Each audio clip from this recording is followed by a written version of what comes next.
Jane Eyre. Narrated by Clarissa Whitehall. Chapter 37. The manor house of Ferndean was a building of considerable antiquity, moderate size, and no architectural pretensions, deep buried in a wood. I had heard of it before. Mr. Rochester often spoke of it, and sometimes went there. His father had purchased the estate for the sake of the game covers. He would have let the house, but could find no tenant, in consequence of its ineligible and insalubrious site. Ferndean then remained uninhabited and unfurnished, with the exception of some 2 or 3 rooms fitted up for the accommodation of the squire when he went there in the season to shoot. To this house I came just ere dark on an evening marked by the characteristics of sad sky, cold gale, and continued small penetrating rain. The last mile I performed on foot, having dismissed the chaise and driver with the double remuneration I had promised. Even when within a very short distance of the manor house, you could see nothing of it, so thick and dark grew the timber of the gloomy wood about it. Iron gates between granite pillars showed me where to enter, and passing through them, I found myself at once in the twilight of close-ranked trees. There was a grass-grown track descending the forest aisle between hoar and knotty shafts and under branched arches. I followed it, expecting soon to reach the dwelling, but it stretched on and on, it wound far and farther, no sign of habitation or grounds was visible. I thought I had taken a wrong direction and lost my way. The darkness of natural as well as of sylvan dusk gathered over me. I looked round in search of another road. There was none, all was interwoven stem, columnar trunk, dense summer foliage, no opening anywhere. I proceeded, at last my way opened, the trees thinned a little, presently I beheld a railing, then the house, scarce, by this dim light, distinguishable from the trees, so dank and green were its decaying walls. Entering a portal, fastened only by a latch, I stood amidst a space of enclosed ground, from which the woods swept away in a semicircle.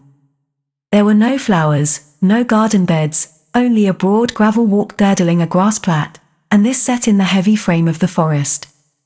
The house presented 2 pointed gables in its front, the windows were latticed and narrow, the front door was narrow too, 1 step led up to it.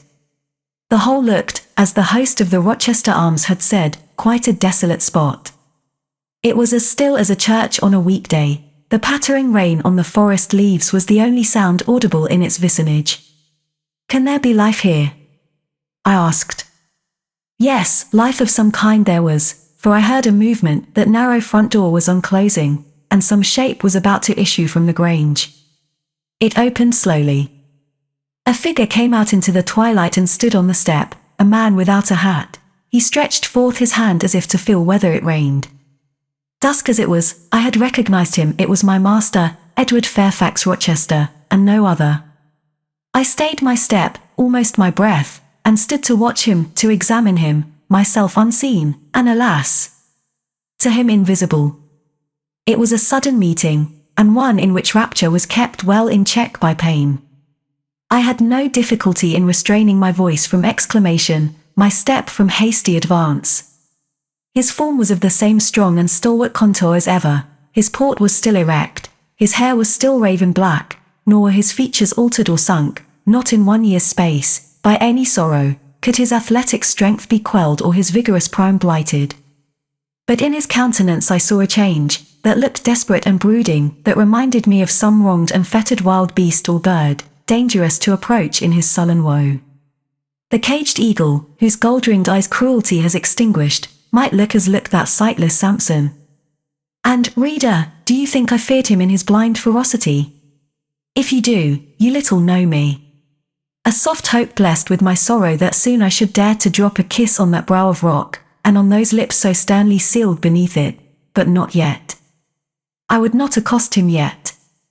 He descended the 1 step, and advanced slowly and gropingly towards the grass plat. Where was his daring stride now? Then he paused, as if he knew not which way to turn. He lifted his hand and opened his eyelids, gazed blank, and with a straining effort, on the sky, and toward the amphitheatre of trees. One saw that all to him was void darkness.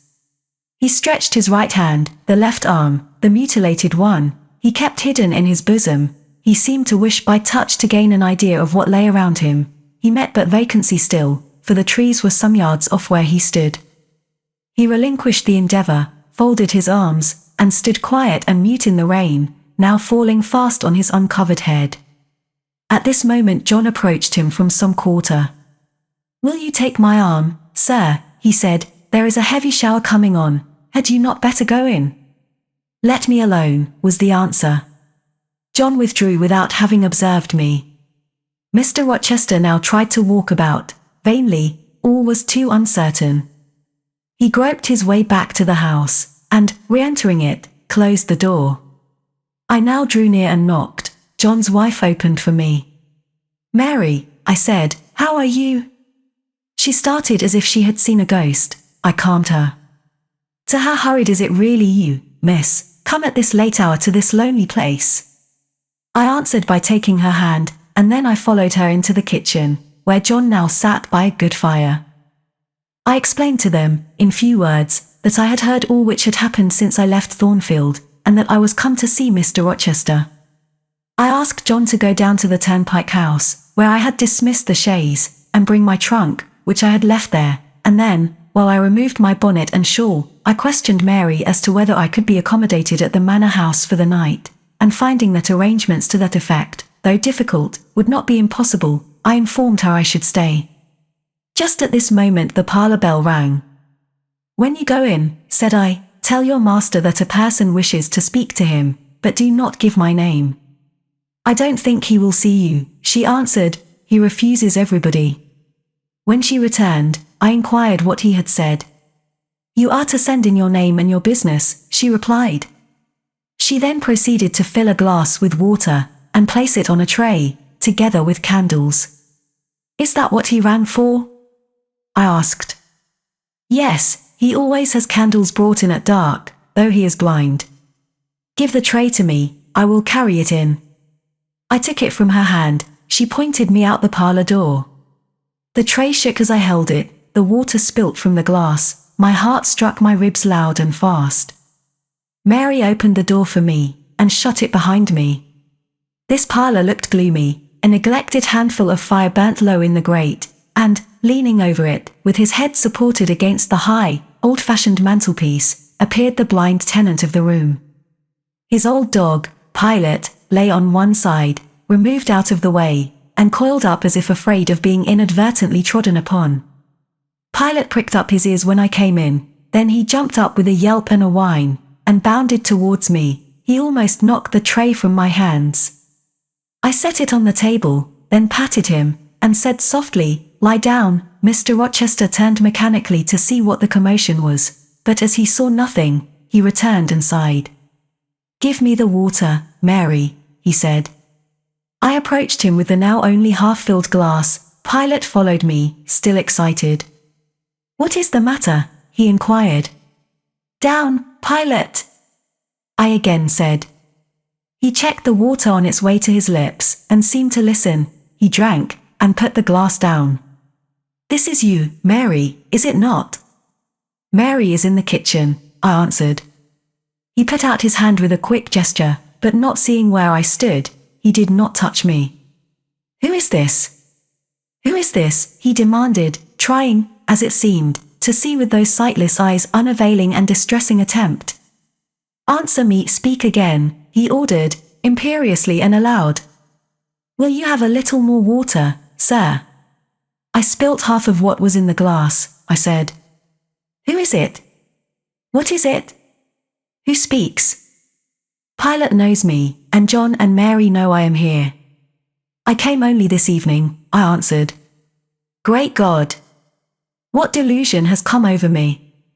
What sweet madness has seized me?" "No delusion, no madness. Your mind, sir, is too strong for delusion, your health too sound for frenzy." "And where is the speaker? Is it only a voice?" "Oh! I cannot see, but I must feel, or my heart will stop and my brain burst. Whatever, whoever you are, be perceptible to the touch or I cannot live." He groped. I arrested his wandering hand, and prisoned it in both mine. "Her very fingers," he cried, "her small, slight fingers. If so, there must be more of her."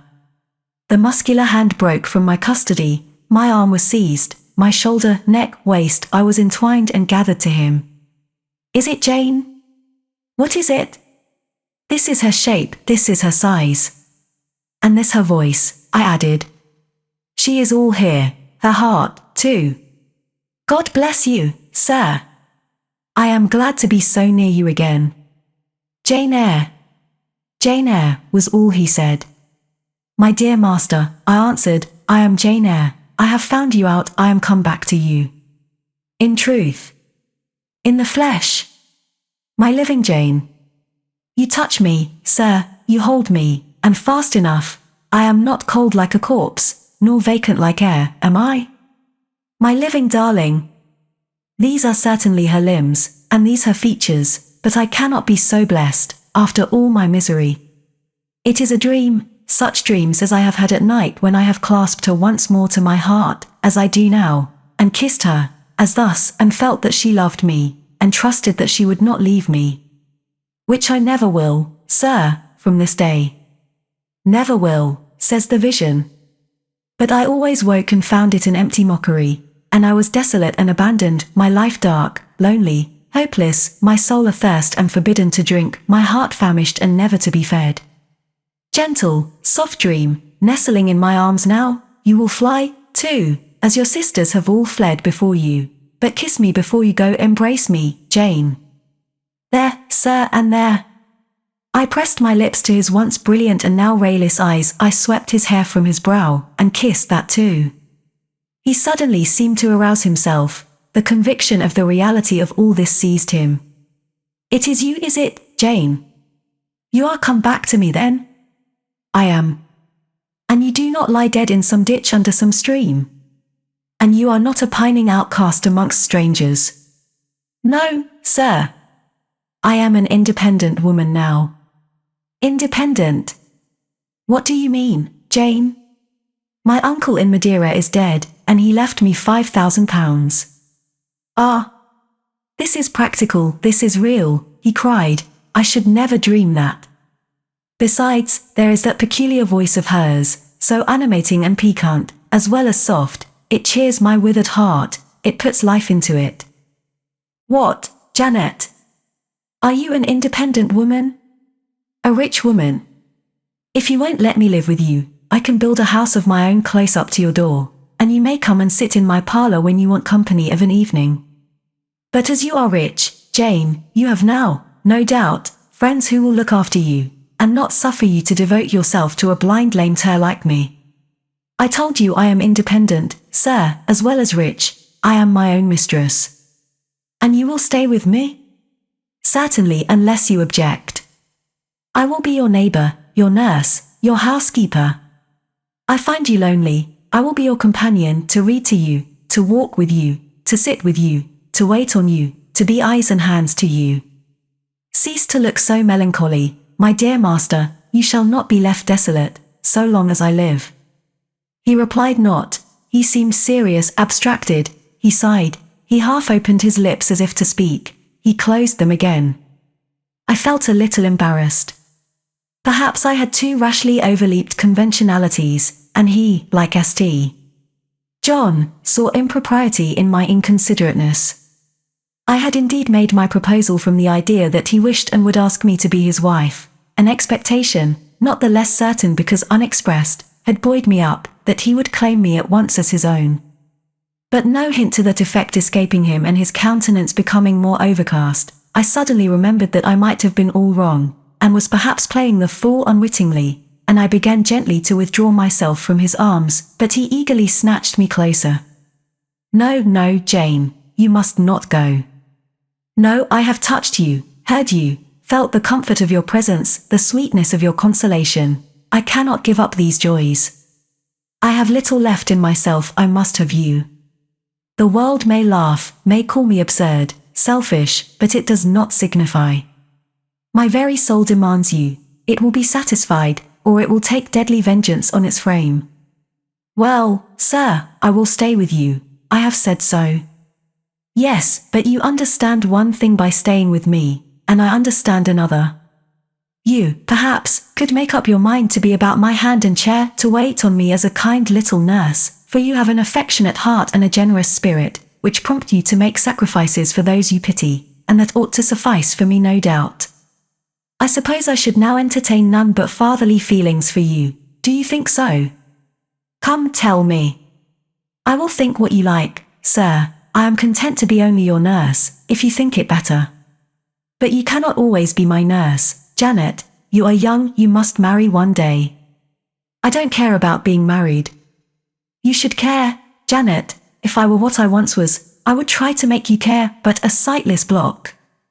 He relapsed again into gloom. I, on the contrary, became more cheerful, and took fresh courage. These last words gave me an insight as to where the difficulty lay, and as it was no difficulty with me, I felt quite relieved from my previous embarrassment. I resumed a livelier vein of conversation.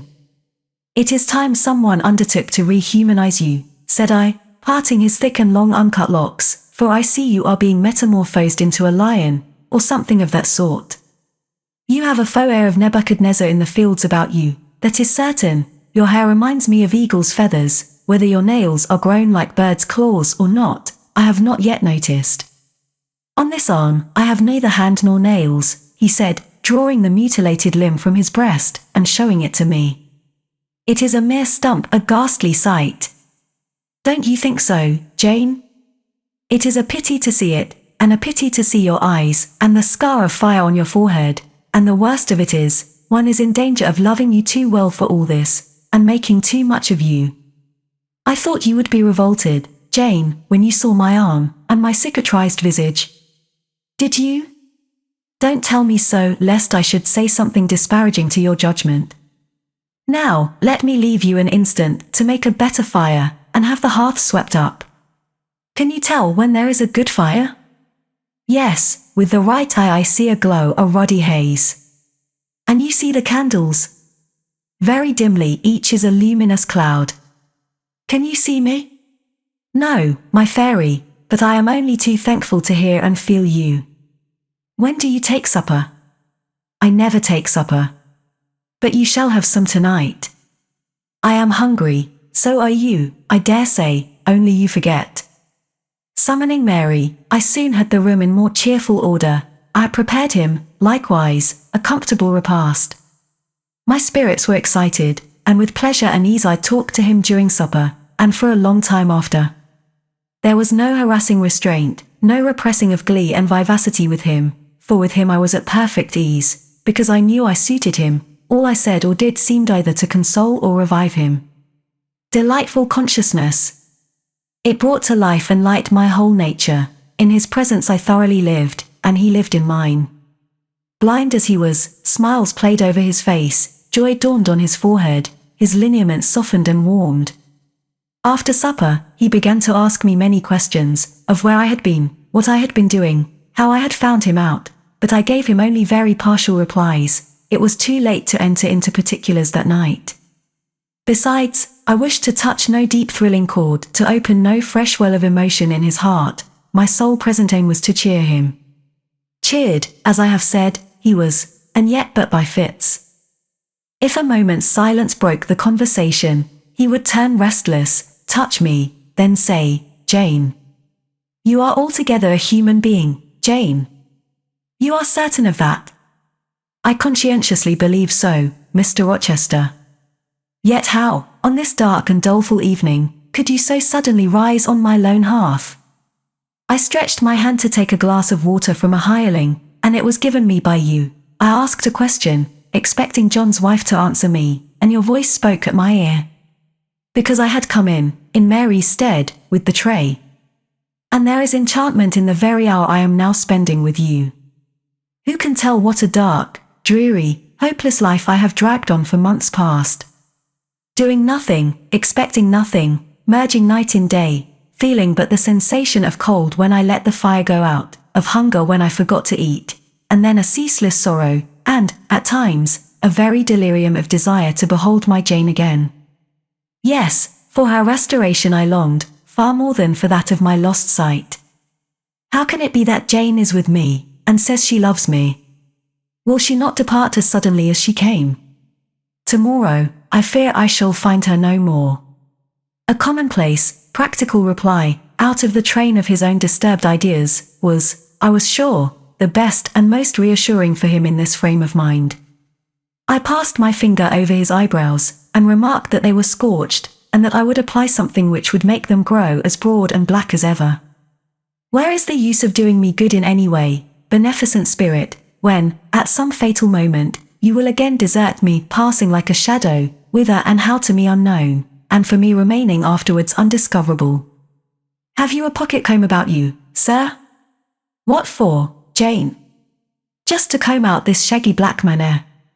I find you rather alarming. When I examine you close at hand, you talk of my being a fairy, but I am sure, you are more like a brownie. Am I hideous, Jane? Very, sir, you always were, you know. Humph! The wickedness has not been taken out of you, wherever you have sojourned. Yet I have been with good people, far better than you, 100 times better people, possessed of ideas and views you never entertained in your life, quite more refined and exalted. Who the deuce have you been with? If you twist in that way you will make me pull the hair out of your head, and then I think you will cease to entertain doubts of my substantiality. Who have you been with, Jane? You shall not get it out of me tonight, sir. You must wait till tomorrow, to leave my tale half told, will, you know, be a sort of security that I shall appear at your breakfast table to finish it. By the by, I must mind not to rise on your hearth with only a glass of water then. I must bring an egg at the least, to say nothing of fried ham. You mocking changeling, fairer born and human bred! You make me feel as I have not felt these 12 months. If Saul could have had you for his David, the evil spirit would have been exorcised without the aid of the harp. There, sir, you are redd up and made decent. Now I'll leave you. I have been travelling these last 3 days, and I believe I am tired. Good night. Just one word, Jane, were there only ladies in the house where you have been? I laughed and made my escape, still laughing as I ran upstairs. A good idea, I thought with glee. I see I have the means of fretting him out of his melancholy for some time to come. Very early the next morning I heard him up and astir, wandering from one room to another. As soon as Mary came down I heard the question, is Miss Eyre here? Then, which room did you put her into? Was it dry? Is she up? Go and ask if she wants anything, and when she will come down. I came down as soon as I thought there was a prospect of breakfast. Entering the room very softly, I had a view of him before he discovered my presence. It was mournful, indeed, to witness the subjugation of that vigorous spirit to a corporeal infirmity. He sat in his chair still, but not at rest, expectant evidently, the lines of now habitual sadness marking his strong features. His countenance reminded one of a lamp quenched, waiting to be relit, and alas! It was not himself that could now kindle the lustre of animated expression. He was dependent on another for that office. I had meant to be gay and careless, but the powerlessness of the strong man touched my heart to the quick. Still I accosted him with what vivacity I could. It is a bright, sunny morning, sir, I said. The rain is over and gone, and there is a tender shining after it. You shall have a walk soon. I had wakened the glow. His features beamed. Oh, you are indeed there, my skylark. Come to me. You are not gone, not vanished. I heard one of your kind an hour ago, singing high over the wood, but its song had no music for me, any more than the rising sun had rays. All the melody on earth is concentrated in my Jane's tongue to my ear. I am glad it is not naturally a silent one. All the sunshine I can feel is in her presence. The water stood in my eyes to hear this avowal of his dependence, just as if a royal eagle, chained to a perch, should be forced to entreat a sparrow to become its purveyor. But I would not be lachrymose. I dashed off the salt drops, and busied myself with preparing breakfast. Most of the morning was spent in the open air. I led him out of the wet and wildwood into some cheerful fields. I described to him how brilliantly green they were, how the flowers and hedges looked refreshed, how sparklingly blue was the sky. I sought a seat for him in a hidden and lovely spot, a dry stump of a tree, nor did I refuse to let him, when seated, place me on his knee. Why should I, when both he and I were happier near than apart? Pilate lay beside us, all was quiet. He broke out suddenly while clasping me in his arms. Cruel, cruel deserter. Oh, Jane, what did I feel when I discovered you had fled from Thornfield, and when I could nowhere find you, and, after examining your apartment, ascertained that you had taken no money, nor anything which could serve as an equivalent. A pearl necklace I had given you lay untouched in its little casket. Your trunks were left corded and locked as they had been prepared for the bridal tour. What could my darling do, I asked, left destitute and penniless? And what did she do? Let me hear now. Thus urged, I began the narrative of my experience for the last year. I softened considerably what related to the 3 days of wandering and starvation, because to have told him all would have been to inflict unnecessary pain. The little I did say lacerated his faithful heart deeper than I wished.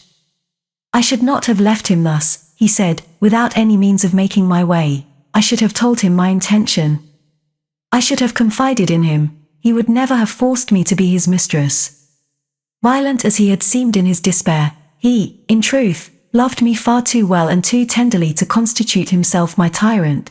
He would have given me half his fortune, without demanding so much as a kiss in return, rather than I should have flung myself friendless on the wide world.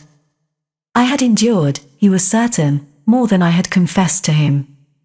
Well, whatever my sufferings had been, they were very short, I answered, and then I proceeded to tell him how I had been received at Moor House, how I had obtained the office of schoolmistress, ANDC. The accession of fortune, the discovery of my relations, followed in due order. Of course, St. John Rivers' name came in frequently in the progress of my tale. When I had done, that name was immediately taken up. This St. John, then, is your cousin? Yes. You have spoken of him often. Do you like him? He was a very good man, sir. I could not help liking him. A good man. Does that mean a respectable, well-conducted man of 50?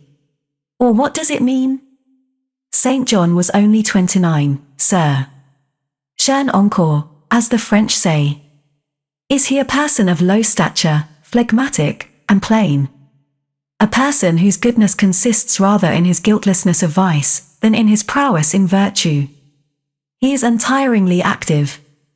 Great and exalted deeds are what he lives to perform. But his brain? That is probably rather soft. He means well, but you shrug your shoulders to hear him talk. He talks little, sir. What he does say is ever to the point. His brain is first-rate, I should think not impressible, but vigorous. Is he an able man, then? Truly able. A thoroughly educated man? St. John is an accomplished and profound scholar. His manners, I think, you said are not to your taste. Priggish and parsonic. I never mentioned his manners, but, unless I had a very bad taste, they must suit it. They are polished, calm, and gentlemanlike. His appearance, I forget what description you gave of his appearance, a sort of raw curate, half strangled with his white neckcloth, and stilted up on his thick-soled high-lows, eh? St. John dresses well. He is a handsome man, tall, fair, with blue eyes, and a Grecian profile. Aside. Damn him. To me. Did you like him, Jane? Yes, Mr. Rochester, I liked him, but you asked me that before. I perceived, of course, the drift of my interlocutor.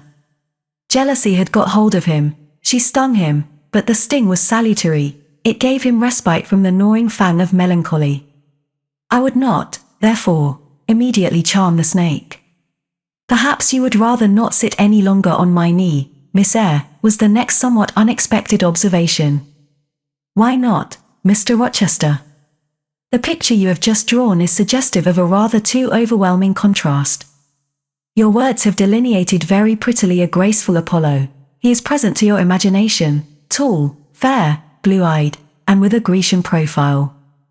Your eyes dwell on a Vulcan, a real blacksmith, brown, broad-shouldered, and blind and lame into the bargain.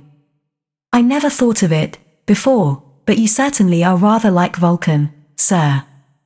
Well, you can leave me, But before you go," and he retained me by a firmer grasp than ever, "you will be pleased just to answer me a question or two." He paused. "What questions, Mr. Rochester?" Then followed this cross-examination. "St. John made you schoolmistress of Morton before he knew you were his cousin?" "Yes." "You would often see him?" "He would visit the school sometimes." "Daily?" "He would approve of your plans, Jane?" "I know they would be clever, for you are a talented creature." "He approved of them, yes." "He would discover many things in you he could not have expected to find." "Some of your accomplishments are not ordinary." "I don't know about that." "You had a little cottage near the school, you say. Did he ever come there to see you?" "Now and then." "Of an evening?" "Once or twice." A pause. "How long did you reside with him and his sisters after the cousinship was discovered?" 5 months. "Did Rivers spend much time with the ladies of his family?" "Yes, the back parlor was both his study and ours. He sat near the window, and we by the table." "Did he study much?" "A good deal." "What?" "Hindustani." "And what did you do meantime?" "I learnt German, at first." "Did he teach you?" "He did not understand German." "Did he teach you nothing?" "A little Hindustani." "Rivers taught you Hindustani?" "Yes, sir." "And his sisters also?" "No." "Only you?" "Only me." "Did you ask to learn?" "No." "He wished to teach you?" "Yes." A second pause. "Why did he wish it?" "Of what use could Hindustani be to you?" "He intended me to go with him to India." "Ah." Here I reached the root of the matter. "He wanted you to marry him." "He asked me to marry him." "That is a fiction, an impudent invention to vex me." "I beg your pardon, it is the literal truth. He asked me more than once, and was as stiff about urging his point as ever you could be." "Miss Eyre, I repeat it, you can leave me." "How often am I to say the same thing?" "Why do you remain pertinaciously perched on my knee, when I have given you notice to quit?" "Because I am comfortable there." "No, Jane, you are not comfortable there, because your heart is not with me, it is with this cousin, this St. John."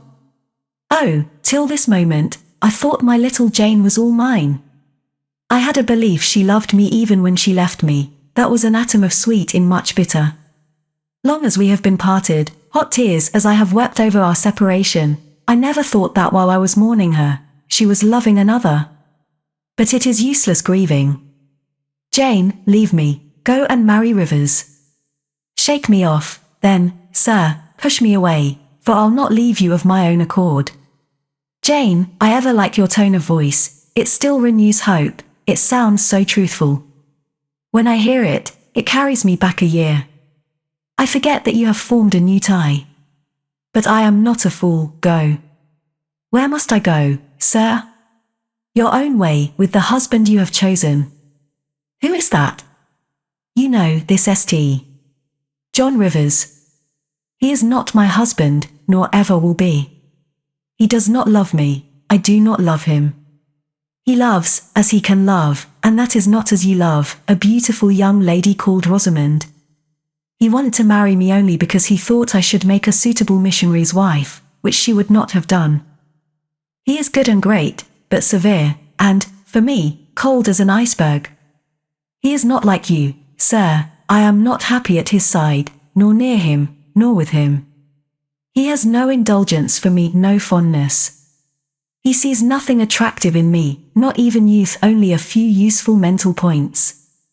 Then I must leave you, sir, to go to him? I shuddered involuntarily, and clung instinctively closer to my blind but beloved master. He smiled. What, Jane? Is this true? Is such really the state of matters between you and Rivers? Absolutely, sir. Oh, you need not be jealous. I wanted to tease you a little to make you less sad. I thought anger would be better than grief. But if you wish me to love you, could you but see how much I do love you, you would be proud and content. All my heart is yours, sir, it belongs to you, and with you it would remain, were fate to exile the rest of me from your presence forever. Again, as he kissed me, painful thoughts darkened his aspect. My seared vision. My crippled strength, he murmured regretfully. I caressed, in order to soothe him. I knew of what he was thinking, and wanted to speak for him, but dared not. As he turned aside his face a minute, I saw a tear slide from under the sealed eyelid, and trickle down the manly cheek. My heart swelled. I am no better than the old lightning-struck chestnut tree in Thornfield Orchard, he remarked ere long. And what right would that ruin have to bid a budding woodbine cover its decay with freshness? You are no ruin, sir, no lightning-struck tree, you are green and vigorous. Plants will grow about your roots, whether you ask them or not, because they take delight in your bountiful shadow, and as they grow they will lean towards you, and wind round you, because your strength offers them so safe a prop. Again he smiled. I gave him comfort. You speak of friends, Jane, he asked. Yes, of friends, I answered rather hesitatingly, for I knew I meant more than friends, but could not tell what other word to employ. He helped me. Ah, Jane. But I want a wife. Do you, sir? Yes, is it news to you? Of course, you said nothing about it before. Is it unwelcome news? That depends on circumstances, sir, on your choice. Which you shall make for me, Jane. I will abide by your decision. Choose then, sir, her who loves you best. I will at least choose her I love best. Jane, will you marry me? Yes, sir. A poor blind man, whom you will have to lead about by the hand? Yes, sir. A crippled man, 20 years older than you, whom you will have to wait on? Yes, sir. Truly, Jane? Most truly, sir. Oh, my darling. God bless you and reward you. Mr. Rochester, if ever I did a good deed in my life, if ever I thought a good thought, if ever I prayed a sincere and blameless prayer, if ever I wished a righteous wish, I am rewarded now. To be your wife is, for me, to be as happy as I can be on earth. Because you delight in sacrifice. Sacrifice.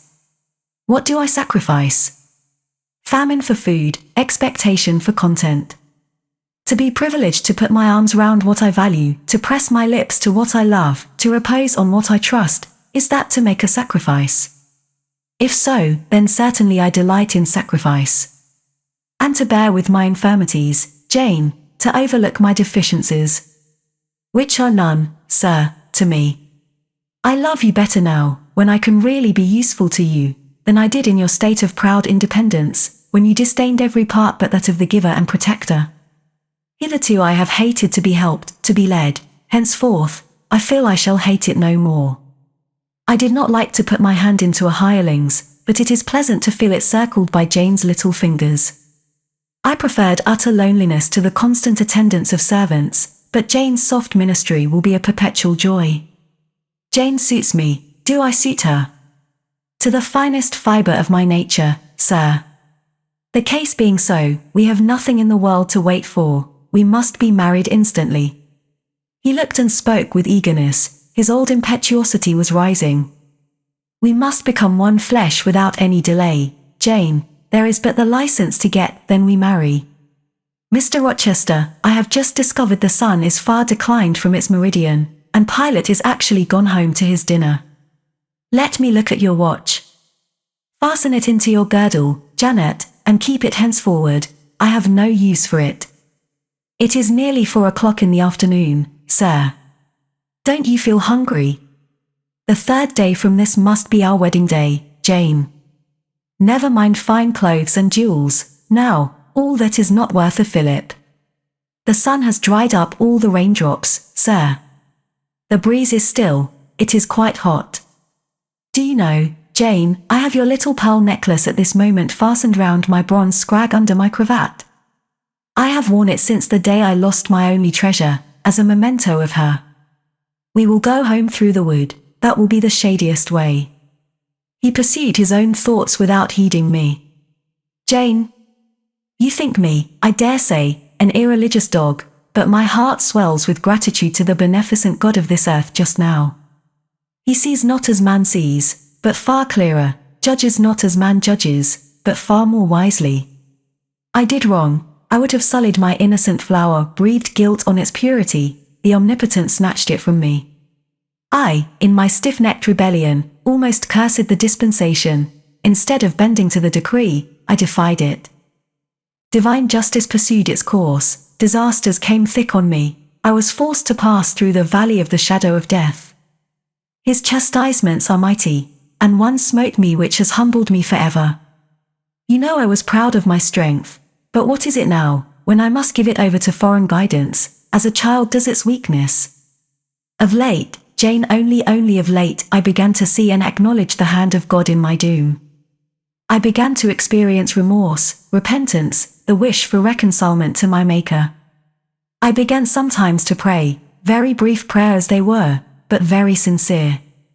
Some days since, nay, I can number them, for it was last Monday night, a singular mood came over me, one in which grief replaced frenzy, sorrow, sullenness.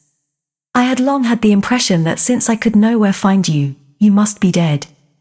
Late that night, perhaps it might be between 11 and 12 o'clock ere I retired to my dreary rest, I supplicated God, that, if it seemed good to him, I might soon be taken from this life, and admitted to that world to come, where there was still hope of rejoining Jane. I was in my own room, and sitting by the window, which was open. It soothed me to feel the balmy night air, though I could see no stars and only by a vague, luminous haze, knew the presence of a moon. I longed for thee, Janet. Oh, I longed for thee both with soul and flesh. I asked of God, at once in anguish and humility, if I had not been long enough desolate, afflicted, tormented, and might not soon taste bliss and peace once more. That I merited all I endured. I acknowledged that I could scarcely endure more. I pleaded, and the alpha and omega of my heart's wishes broke involuntarily from my lips in the words, Jane. Jane. Jane. Did you speak these words aloud? I did, Jane. If any listener had heard me, he would have thought me mad. I pronounced them with such frantic energy. And it was last Monday night, somewhere near midnight? Yes, but the time is of no consequence. What followed is the strange point. You will think me superstitious, some superstition I have in my blood, and always had. Nevertheless, this is true at least it is that I heard what I now relate. As I exclaimed Jane, Jane, Jane, a voice, I cannot tell whence the voice came, but I know whose voice it was, replied, I am coming, wait for me, and a moment after, went whispering on the wind the words, where are you? I'll tell you, if I can, the idea, the picture these words open to my mind, yet it is difficult to express what I want to express. Ferndean is buried, as you see, in a heavy wood, where sound falls dull, and dies unreverberating. Where are you, seems spoken amongst mountains, for I heard a hill-sent echo repeat the words. Cooler and fresher at the moment the gale seemed to visit my brow. I could have deemed that in some wild, lone scene, I and Jane were meeting. In spirit, I believe we must have met. You no doubt were, at that hour, in unconscious sleep, Jane. Perhaps your soul wandered from its cell to comfort mine, for those were your accents, as certain as I live they were yours. Reader, it was on Monday night, near midnight, that I too had received the mysterious summons. Those were the very words by which I replied to it. I listened to Mr. Rochester's narrative, but made no disclosure in return. The coincidence struck me as too awful and inexplicable to be communicated or discussed. If I told anything, my tale would be such as must necessarily make a profound impression on the mind of my hearer, and that mind, yet from its sufferings too prone to gloom, needed not the deeper shade of the supernatural.